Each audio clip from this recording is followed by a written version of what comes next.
Good Erev Yom Kippur to everyone. For those who will not be at services, I want to share this thought with you. Those who will be at services, you'll be hearing it twice. Purim. We say Yom Kippur is Yom Kippurim. Yom Kippur is like Purim. Purim, we have a very strange custom in which we masquerade, we put on masks. And this is something which has been done for centuries. It's not some new expression. And it's very interesting that our sages encourage this. What is the meaning behind the masquerade of Purim? We find that Yitzchak wanted to give a bracha unto Esav, a blessing of incredible financial success throughout all of his endeavors in this world. But Rivka, with great prophetic insight and wisdom, insisted that Yaakov receive these blessings. Yaakov said, how can I go in place of Yitzchak? Yes, our father, in place of Esav, yes, our father Yitzchak is visually impaired, but if he touches me, he'll know that my skin is completely different from that of my brother Esav. And Rivka told Yaakov that she will dress him up and he will impersonate Esav and receive the brachas. And that is exactly what happened. Here too, we see the idea of Yaakov masquerading, impersonating, presenting himself as something other than he really is, not knowing the identity of Yaakov. He received the blessings from Yitzchak, which was the will of Hashem as perceived by Rivka. What is this idea of concealing our identity? What is this all about? We've been living in the last 6 months, and it looks like we're going to have quite a few months to go in which we have to wear masks, covering our mouths and our nose so that we could be cautious and be safe, and prevent the spread of this contagious disease. What is the divine message here? Why are we also wearing masks? Sometimes when you see people that you haven't seen in a while, you have to look twice, 3 times, can't identify them. Their identity is concealed. What's the meaning? What are we supposed to learn from this episode that we're experiencing as never before in history? Everyone's walking around with masks. I'd like to suggest 2 thoughts, 2 ideas. First, as we mentioned in Parshas Vayelech, and also in this past Parsha of Hazinu, Hashem tells Moshe, who tells Klal Yisrael, that Astira Panai, my face shall be concealed from them.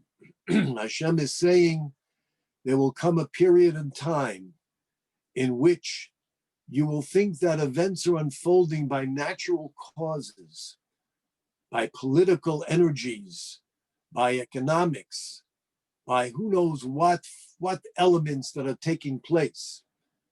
But indeed it is Hashem.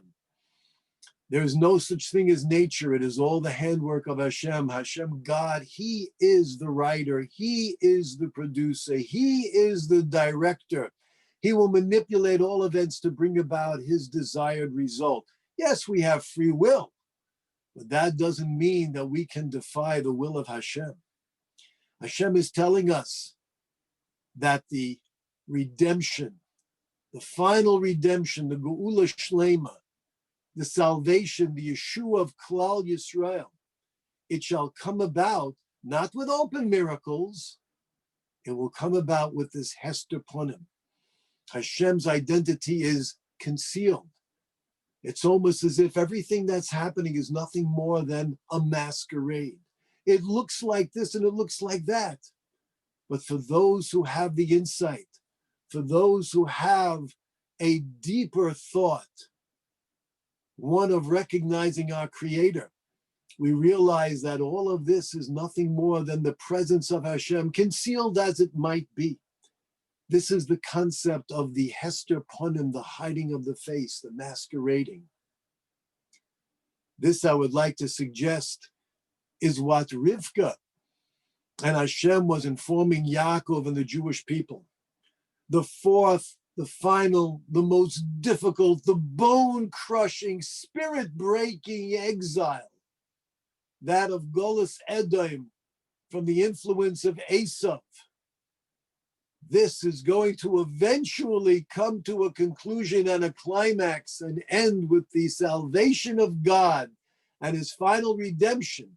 But it will be done, Yaakov. It looks like Esav has all these blessings and Esav is living the good life and Esav has all that the life has to offer. But that is a facade. It's yours, Yaakov. Not only the spiritual blessings in the spiritual world and the world to come, but even in this world, it's for you, Yaakov. And this will be realized through a masquerade, through the impersonating of Esav, so to say, whatever that is. But it's not going to be an open, blatant bracha, but rather through a masquerade will come this Yeshua, through the concealed presence of Hashem, directing events, directing and unfolding all of the energies and all that takes place before us. This is what Rivka saw. This is what she instructed Yaakov. This was the will of Hashem, that the blessings that Esav believes should be his are yours, Yaakov. And it will be realized through a period of hesteponim, of a masquerade, but that will be the final redemption and your salvation. I believe this is also what took place at Purim. Why do we masquerade Purim? Because one reads the Megillah and they think that this was just a normal course of events. Haman, Achashverosh, Esther, Mordechai, what a nice play. Whoever wrote it was very clever.